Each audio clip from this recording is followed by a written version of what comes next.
Woohoo!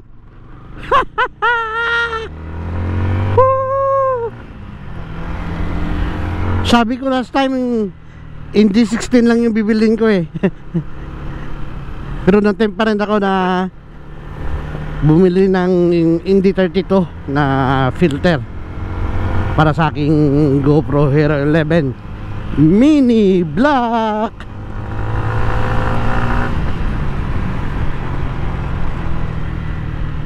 So ngayon gamit ko yung Indy 32. Biglang nawala yung init ng araw.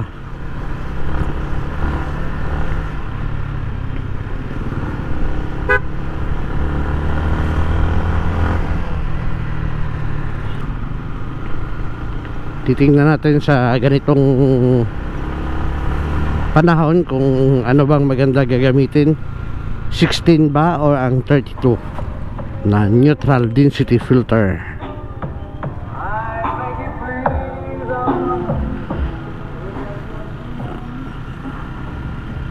So yung settings ko nga pala, ito ipopost ko sa screen ano, para makita nyo.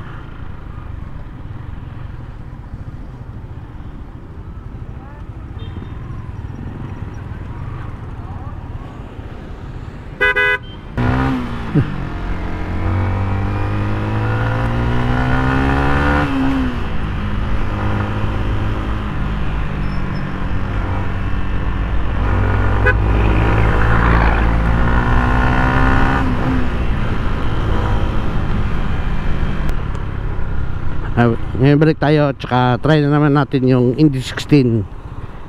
Pero pakita ko muna sa inyo kung ano ang nagiging itsura ng ating footage kapag double the frame rate yung shutter speed natin ano, at saka kapag walang Indy filter.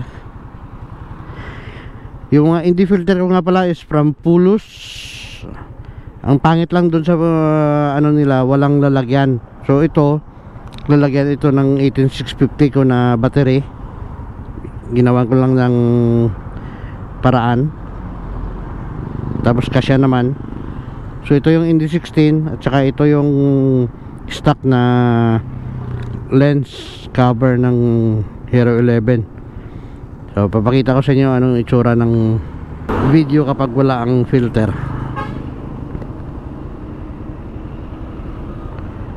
O yan, gaano ba ka overexpose ang ating image. So swap natin ang 16 at saka 32. Yung 16 naman gagamitin ko. Yan, Indy 16.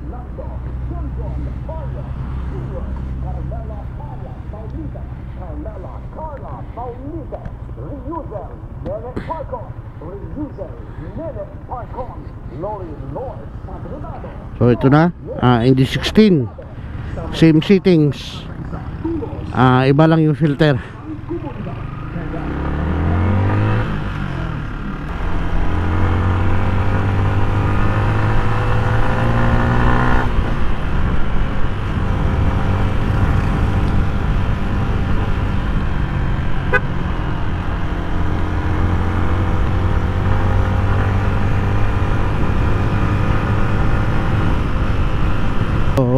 Ano ba yung maganda gamitin, yung Indy 16 or Indy 32 kapag ganito yung panahon? Sobrang liwanag ng araw, sobrang tirik ng araw.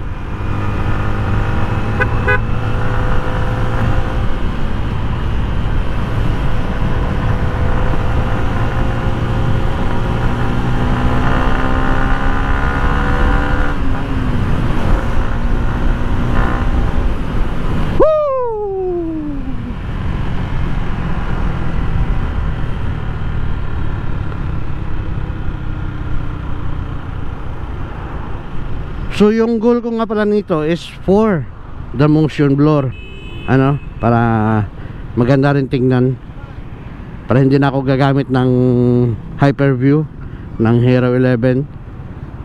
Kasi Hero 11 na hyperview is parang mabilis na rin tingnan eh. kahit na walang Indy filter.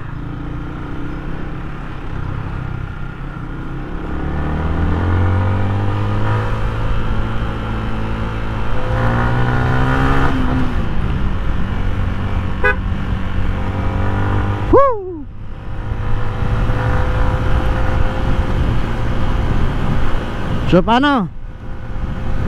Till next video. Ciao ciao, babus.